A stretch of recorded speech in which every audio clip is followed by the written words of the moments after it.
Kaya tulad nito pag traffic, hindi ako basta-basta nakakasingit, yung tipong gaganong ka lang kasi malapad siya. And nandun yung bigat sa baba. Pag napapihit mo ng konti, andun na kaagad yun. Hindi mo na mababawi yun, tumbak na kaagad. Sa nagustuhan ko sa motor na to ay yung kanyang power. Napaka smooth. Smooth na halimaw. Pansin mo to, naka-Primera ako, pero kahit napatrotel ako ng konti, hindi siya yung parang tatapon ka. Ayan, good afternoon mga kachoko. Welcome back to my channel once again. So Martin Vlogs here. Andito tayo ngayon sa may EDSA mga kachoko, EDSA Mandaluyong. So pupunta tayo ng North EDSA mga kachoko. Sa SM may tatagpuin lang tayo doon na buyer. Meron tayong binibenta. So hindi po yung binibenta yung motor ko ha. April Fools lang yun mga kachoko. Kasi nag-post ako ng binibenta ko na to si si Ninja ng 350,000 only. Ang dami nagme-message sa atin mga kachoko. So ibig sabihin talaga mga kachoko, pag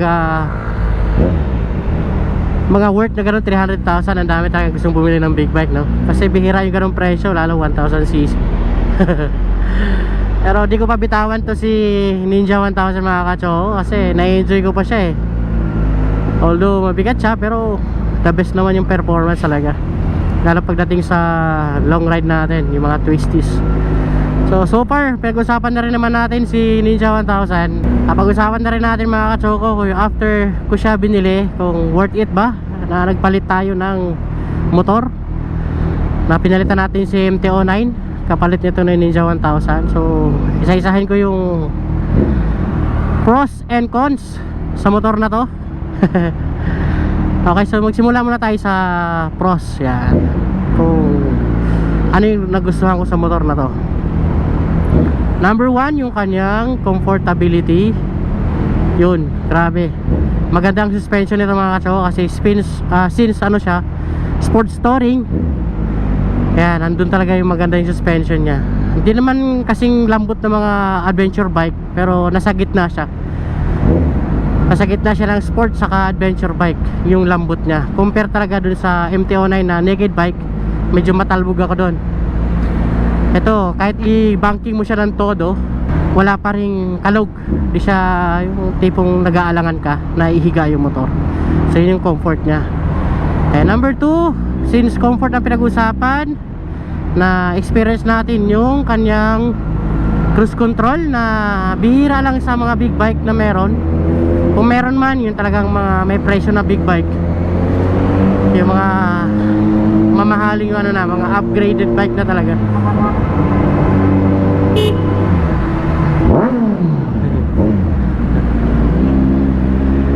May nagre-request ng bomba eh. So tuloy tayo, cruise control. Yan yung number 1 na nagpa-comfort sa motor na to. Pagdating sa long drive, kung may napod kayo sa video ko na no hands, kahit mga ilang kilometro pa, basta straight dun sa may STX o expressway, so di mo na kailangan mag-throttle. Kahit bitaw mo yung manibela, stable yung manibela nya. Di yan basta liliko, kasi naka-cruise control siya. And tuloy-tuloy lang yung, pag nakaset ng 100, tuloy-tuloy yung makina nya, nakaset ng 100. Hindi siya bababa. Mawawala na lang siya pag pipreno ka. Yun, mawawala yung cruise control, automatic. Another pros ay meron siyang tinatawag na lean assist. Yan, makita mo dyan yung max lean natin, yung left natin 46. Yan yung sagad na lane natin sa left, kaya pansin mo sa gulong natin, ubos talaga siya, medyo higa na yun. Kung sa ano pa, knee dragging, kaya mo namang knee drag sa ganyang angle, 46. Then sa right ay 65, kaya naging 65 siya sagad. Kasi nung Christmas ay tinesting to nung aking kumpare nung Christmas, nakatayo lang yung motor. Pagtukod niya, nanibago siya sa bigat, bigla na nailapag yung motor. Yan, yun yung nangyari, hindi pa siya natakbo. Hindi kasi sanay sa big bike yon. So, siguro na amaze lang, hindi ko napansin na sinakyan na yung motor ko. Yung pagtukod niya, di na kinaya ng paa niya, na out balance siya. Yan yung delikado sa motor na to mga kaso. Kaya dun sa balak mag big bike, importante talaga na abot mo yung bike mo. Huwag mo na akong gayahin na kahit hindi ko to abot gaano, sobrang tiptoe. Kaya ko naman siya kasi sanay na ako eh. Nag-umpisa na ako sa maliliit na CC, pataas ang pataas hanggat masanay yung paa mo sa balancing. Yan. So yung mga beginner, hindi pwede dito. Okay, so yun lang. And another last na pros sa nagustuhan ko sa motor na to ay yung kanyang power. Napaka smooth. Smooth na halimaw. Pansin mo to, naka-Primera ako, pero kahit napatrotel ako ng konti, hindi siya yung parang tatapon ka. Hindi ka gaya sa MT-09 na hindi pwede naka one hand ka ng Primera kasi pag nagkamali ka, napapihit mo ng konti, sigurado itatapon ka. Yun yung gusto ko dito, kahit Primera, yan, oh, napaka-smooth ng power niya. Delivery, hindi yung bigla-bigla. Kaya hindi ka magugulat. Noong una nga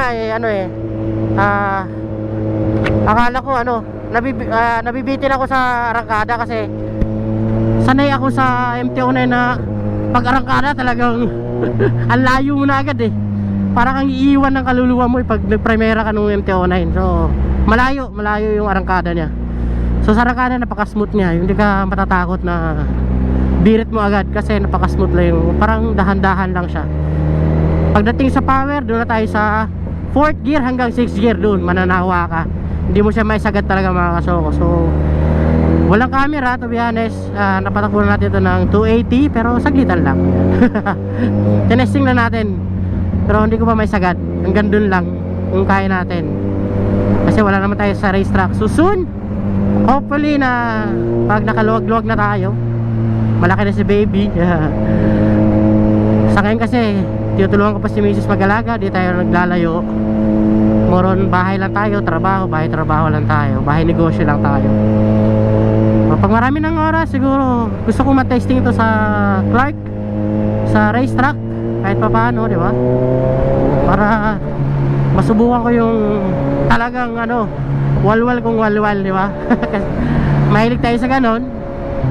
Sorry for that, pero defensive naman tayo. Hindi tayo basa-basa na lang.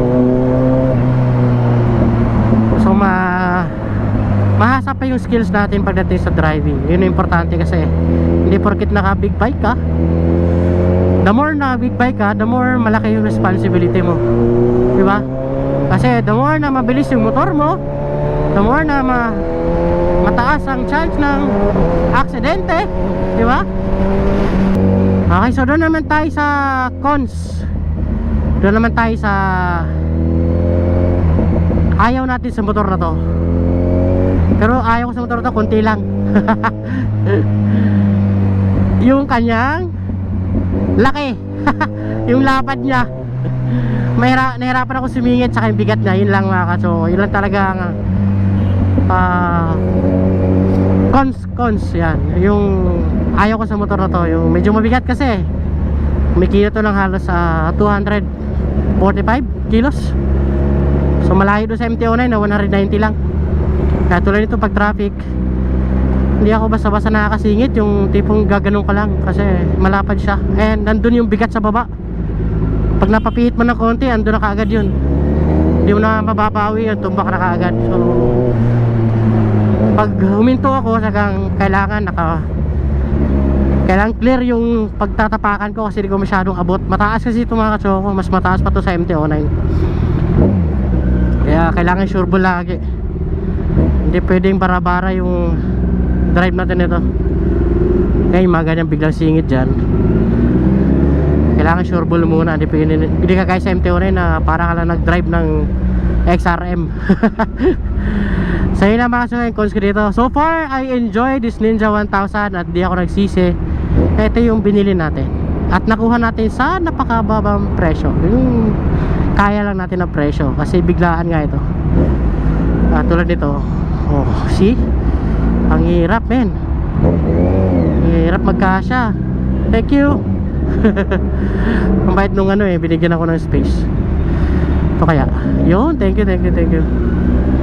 Sana ganun lang, no? Hindi yung ay nako, Napapanood nyo ba mga kasuko yung awayan sa ano, road rage dun sa Marilake, sa amin Buso-Buso? Grabe yun, men. Alam mo yung mga tayo nakamotor, iwasan din natin pagkayabang sa kalsada, di ba? Oh my god. Kung nakita ko kasi na mabilis talaga yung takbo ng Fortuner, siguro natitrigger yung mga nakamotor, akala pinapahanginan sila. So para din tayo yun, di ba? Tayo din naman nagbabalasubas din tayo sa kalsada ikis dito, ligo doon, ganon, di ba? So ganon din yung mga four wheels, may karapatan din silang ganon. At hindi ka naman nasagi kung ano di ba? So nandun na tayo sa ano, pero hindi mo na kailangan harang-harangin mo pa yun kasi sa four wheels talaga mga tsoko, di mo talaga maiwasan yung may dalang baril ang mga yan, di ba?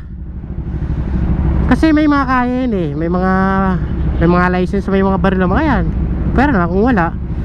Pero tutusin, halos lahat, di naman lahat, pero mostly talaga na may four wheels, automatic na kumukuha sila ng kanilang pang self defense fire, nag-a-apply sila ng for business purposes. Lalo mga businessman yan, meron talaga yan. Kaya wala, pag nandilim yung paningin mo, ayun na yun. Sayang yung buhay, di ba, rider? Kung di mo na sana pinatulan yon, pwede mo naman sana kusapin lang, di yung manununtok ka na, di ba? Sabi nga, ang tapang, walang matapang sa isang bala.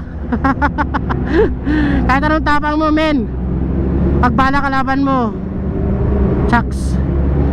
Hindi naman sana aabot sa ganun kung di ka lang nanununtok. Pag-uusap lang ng maayos, tsaka di ka naman nasagi, di ba? Na normal para namang hindi tayo rider na hindi ka napipitik araw-araw, ganun, napipitik tayo. Diba? Kasi iba-ibang ugali ng rider so nasa sayo na lang talaga kung mahal mo yung buhay mo, hayaan mo na lang, diba? Okay, so yun lang, may payo natin sa ating mga rider, lalo ngayon ang init-init. So tulad nito, traffic, mainit pa ulo mo, wala na, lalo ka pang masisira buhay mo, diba? Alright, yan lang. Peace, peace lang. Peace, peace. Para walang buhay na mawala. Traffic. High blood na ako. Joke lang. Tiis-tiis, motor Big bike pa more.